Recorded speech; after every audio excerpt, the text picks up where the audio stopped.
Cost price ৭,৬৬০ টাকা, discount দিয়েছে 12%, profit হয়েছে 10%, তবে মার্ক প্রাইসটা কত? 12% মানে 3/25, 10% মানে 1/10, কস্ট প্রাইস, সেলিং প্রাইস আর মার্ক প্রাইস। 10, 11, 25, 22, 20, 22 আর 25।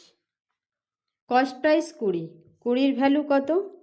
৭,৬৬০ টাকা, তবে 25-এর ভ্যালু কত? 4×5 = 20, 5×5 = 25, 4×লং 36, 4 × 4, 4×5 = 20, 5×5 = 25,